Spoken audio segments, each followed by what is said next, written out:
Hello and welcome to Insight Magazine. I'm Gabrielle Weiniger. Now, Israel is one of the most advanced countries in the region in terms of LGBT rights, but one must not forget how hard it still is for some young men and women to live with their homosexuality. And among them, a great number of religious devotees who seek to reconcile their sexual and their religious identities. Because in the Jewish Orthodox world, homosexuality remains strictly forbidden.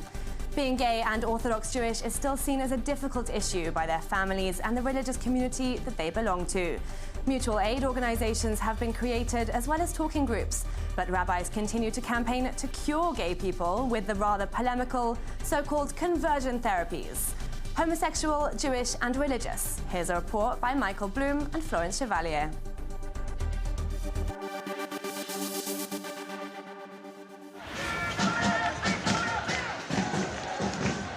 Gay Pride in Jerusalem. There are about 5,000 people on the streets. For 12 years, the Holy City's been putting on the colors of the rainbow during the annual parade. But here, one won't find floats or extravagant costumes. Nevertheless, the atmosphere is festive and good-spirited.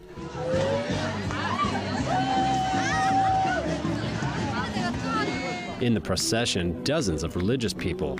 In the recent years, they've also participated in the Gay Pride. The rainbow-colored kippah on their heads, they're not ashamed anymore to make their presence seen on the streets of the Holy City. On their t-shirts, one can read these words, "Proud to be a religious gay."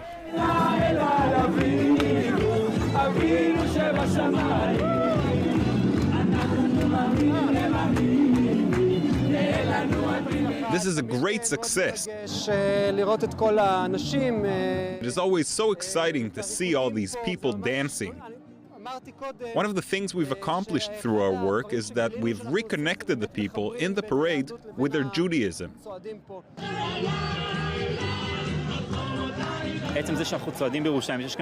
The mere fact that we can parade in Jerusalem, where there is a very important religious community, is coming to affirm that we exist. For years we were told there were no religious homosexual or lesbians, that there is no such thing in this community. We are here to say the opposite. We are here to say that we do exist and have attended the same religious schools. We are not giving up our religious identity, and we want to be part of this world.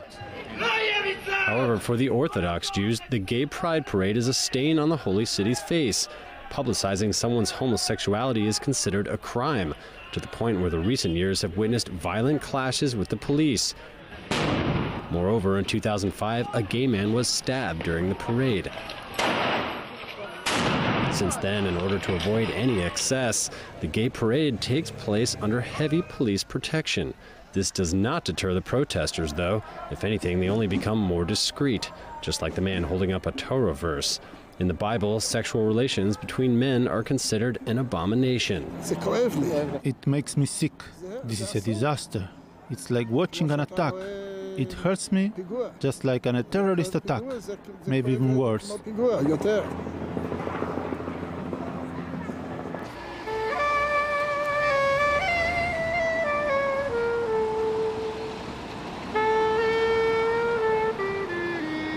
Procreation is a divine command in Judaism.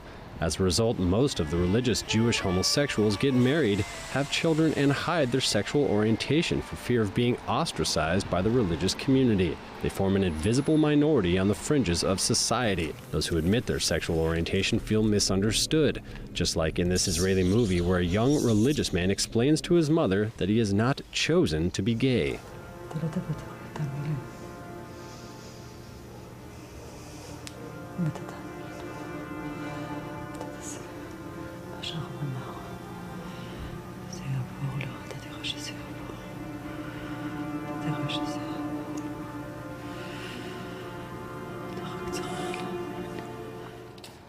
The character in the movie, that's him.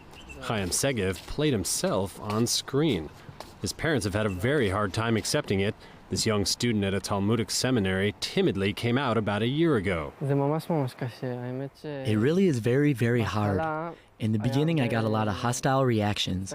People tried to help me, and someone even wanted to talk to one of my rabbis. They were worried for me. They saw it as a disease, as something very serious. This hostility pushed Chaim to self-doubt, especially since his family wanted to convince him that he can change. This pushed him into participating in conversion therapy. I know I'm gay. I would like to check if I can change this reality. I am ready to go through this therapy and do whatever I am told to do. The main thing for me is to see if there is a possibility to change. If this is the case, all the better. I would be quite happy to know how. I doubt it, but I'm ready to try anything.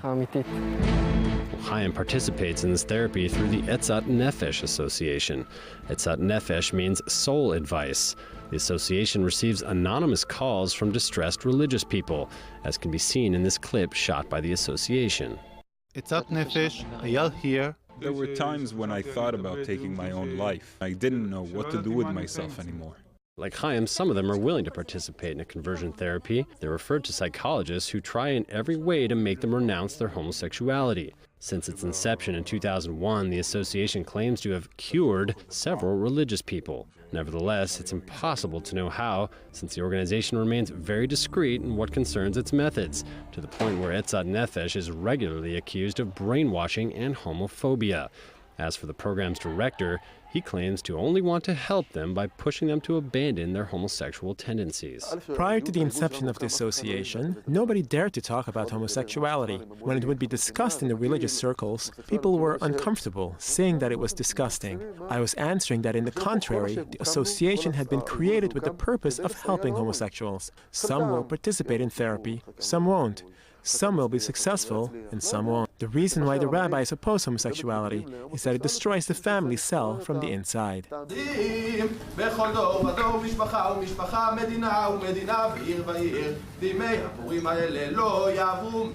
Despite the traditional opposition from the rabbis, increasing numbers of homosexuals have come together to pray. Like this evening in the Gay and Lesbian Center in Tel Aviv, dozens of religious people have met in order to celebrate Purim, the Jewish carnival. During this event, which takes place each year, a biblical text is read celebrating Queen Esther, the one who 2,500 years ago foiled a plot against the Jewish people.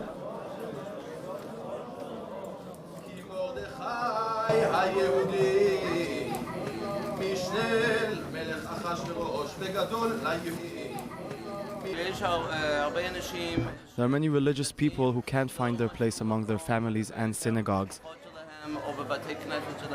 They are not allowed to pray because of who they are. So they have created their own place of worship where they can pray together. Purim is meant to be the most joyous holiday of the Jewish calendar. As the tradition says, each one must wear a disguise.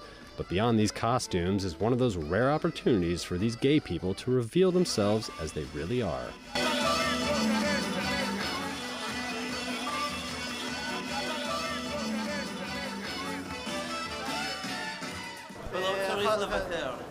One should not renounce either the religious practice or his sexual identity.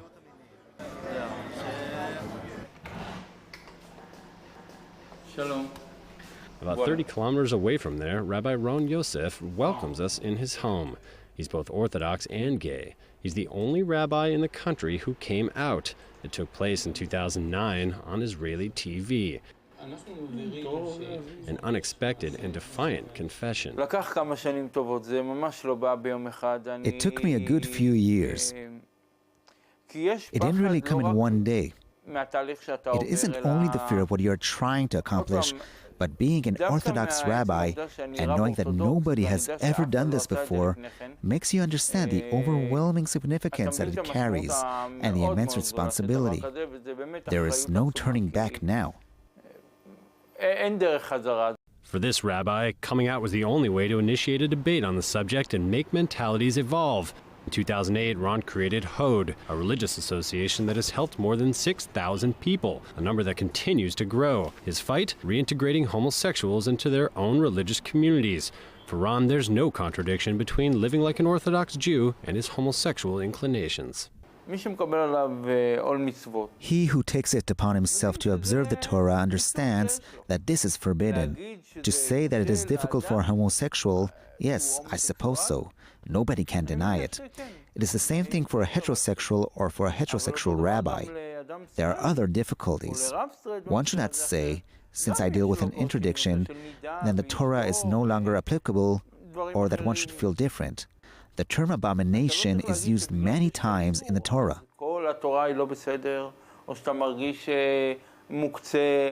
We are honest with ourselves. We are not ashamed to be who we are. My world is that of the Talmud, a prayer of Talit and Tefillin, and my rabbinical degree. This is the world where I live. This is my language. I want to live in the middle of my community and not to be left outside it.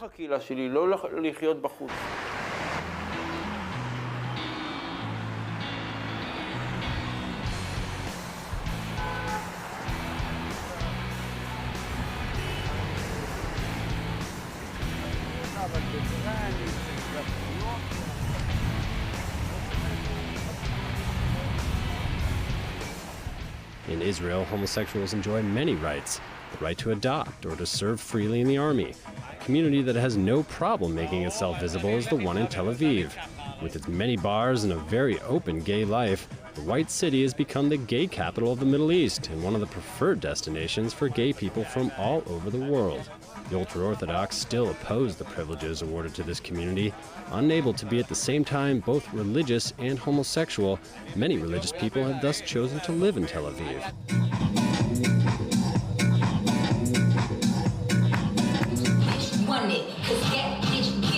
We meet Chaim again in a Tel Aviv bar. The young man organizes an evening reserved for religious homosexuals. For the first time, we're allowed to film, but it has to be done very discreetly. Some of them still haven't come out yet.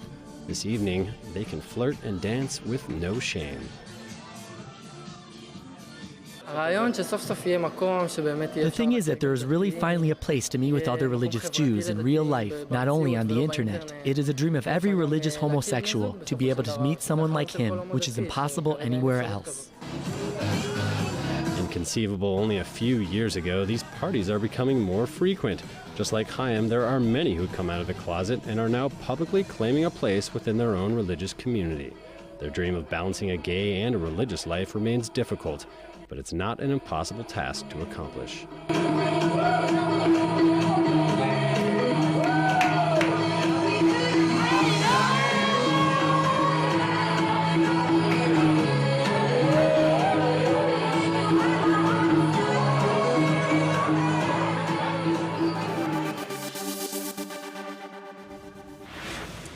Now, I'd like to make a point about the stabbing that took place at the Gay Pride Parade in Jerusalem last year. As you heard in the last report, the route of the parade passes through the rather more sensitive Orthodox neighborhoods of the city. In both 2005 and in 2015, violent incidents tainted the parade. Last summer, a young girl of just 16 years old died, stabbed to death by an ultra-Orthodox Jewish man. History, comments, and the trial on this case in this next report.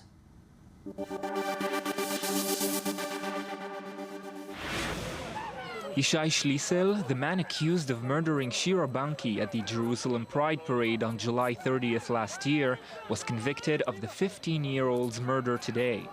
Schliessel had earlier refused legal representation since he does not recognize the state and its institutions. Banki's murder was considered a painful blow to LGBT rights in Israel. Today's court ruling ends a decade-long saga, as Schliessel had attempted a similar attack on gay pride participants in Jerusalem in 2005. But the history of gay pride parades in Israel has always been complicated. This footage dates back to 1979, a handful of homosexual activists protesting in front of the Tel Aviv City Hall as bystanders installed them. 4 decades later, in the same city, the Aguda, the Israeli LGBT movement, is celebrating its 40th anniversary. For this occasion, the French Institute in Tel Aviv organized a cocktail party in its honor. Since 1994, gays don't have to hide in the army and can openly serve and wear the uniform. And in the 1990s, the Israeli Supreme Court has ruled several times in favor of the LGBT rights. These are numerous isolated cases, but altogether they constitute a substantial set of rights. And here are some of these rights. Recognition of same-sex marriage performed abroad. Recognition of babies born to surrogate mothers abroad. Adoption of the newborn by the life partner. Recognition of the life partner by all official institutions, even without marriage. And fiscal equality between gay and straight couples. But despite these breakthroughs, some sporadic incidents continue to occur. Bar Ilan University refused to host an LGBT event on campus and compared it to a pedophile gathering. On the same day, and for the first time in the country's history, Prime Minister Benjamin Netanyahu himself posted a message of solidarity to the LGBT community, saying the struggle for every person to be recognized as equal before the law is a long struggle, and there is a long way to go. I'm proud that Israel is among the most advanced countries in the world for LGBT rights. But with all due respect to political declarations, the Aguda calls above all for social change. And until then, it invites all communities to come and party on the beaches of Tel Aviv. Thank you for being with us. We'll see you next week for another episode of Insight Magazine.